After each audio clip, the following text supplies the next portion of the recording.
So is Daniel Jones, Phil Simms, or Dave Brown?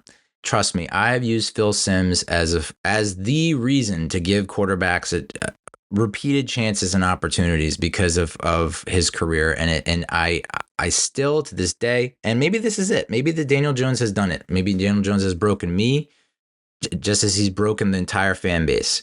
Phil Simms is a unicorn. He is the exception to the rule. There are hardly any other quarterbacks out there that are like Phil Simms, and we just need to accept that. Not every quarterback that gets off to a shitty start or to a lackluster start, riddled by injuries, will come back and win you 2 Super Bowls. Phil Simms is a unicorn.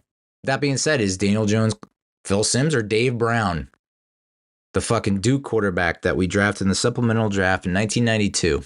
Daniel has 7 comebacks and 9 game-winning drives.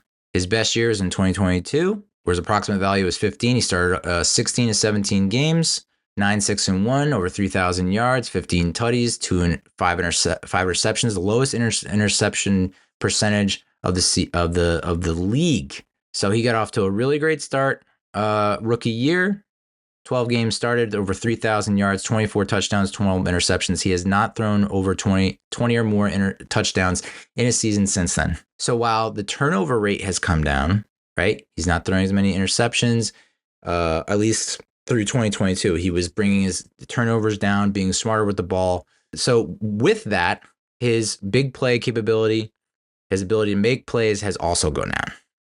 So while he's playing safe with the ball, he's not taking as many risks, and he's not getting as many big chunk plays. I know it's crazy to say, but bring back rookie Daniel Jones, a guy who just scrambles and throws it down the field. Bring him back. I don't know how you bring him back, but bring him back somehow. Get that time machine fucking cranked up, dude, and go back and kidnap him and bring him into the future. Because the guy we have now is a shell of himself. All right. So you want to compare him to Phil Simms, right? I mean, Phil finished second in offensive rookie of the year, his rookie year. Okay. And that's with numbers. I'm looking at him and I'm like, damn, the NFL was a different time and place in 1979. Holy shit. Because he was 6-5 in 11 games started, threw for less than 2,000 yards, 13 touchdowns, and 14 interceptions, with a QB rating of 66. And this guy was finished second, tied for second offensive rookie of the year by the AP. 1980 goes 3-10, throws for like 2,300 yards, 15 touchdowns, 19 interceptions, 58.9 rating.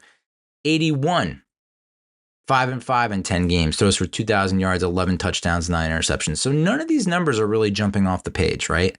They kind of look lackluster, mediocre, approximate value of 6 across the board. He misses the season in 82 due to an injury. Parcells benches him in 83. He sees 2 games total, doesn't start a single game, goes 7-13 for 130 yards.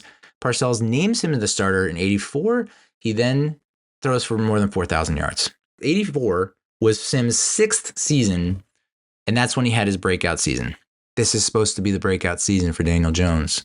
And, you know, I guess maybe I should have clicked into that first game to see how Phil performed in that first game of his 6th season.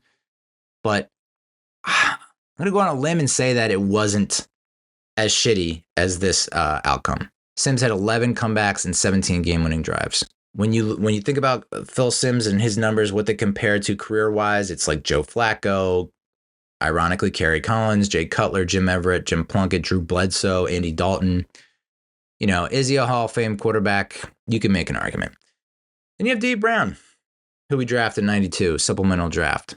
He sat in 92 and 93 behind Phil. He then is named the starter after Phil is cut in 94. Leads the team to a 9-6 record, 12 touchdowns, 16 interceptions, 9 approximate value, one comeback, 4th quarter comeback, 3 game-winning drives. So it's like, all right, not exactly like Pro Bowl type stuff, but he's at least he's winning games. And then in 95, he goes 5-11, 11 touchdowns, 10 interceptions, rating of 73.1, approximate value of 10. So he plays slightly better. 96, he takes a really big step back, 6-10, 12 touchdowns, 20 interceptions, with a rating of 61.3. And then 97, he's benched for Danny Cannell. They gave him 1, 2, 3, 4, 5, 6. So it was year 6 that they pulled the plug. They gave him this almost 4 seasons. They gave him 3 full seasons to get it right.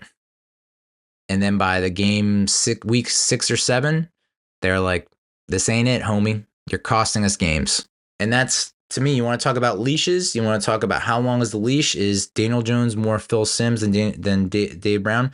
Daniel Jones has done more in his time than Dave Brown has. And he actually did more than Phil Simms did in his first 5 seasons. But I don't even think you need to get to week 6 or 7 to tell that this guy, I mean, you want to use that whole preseason bullshit on me, like the preseason, this is preseason for the starters. Okay, the preseason is 3 weeks.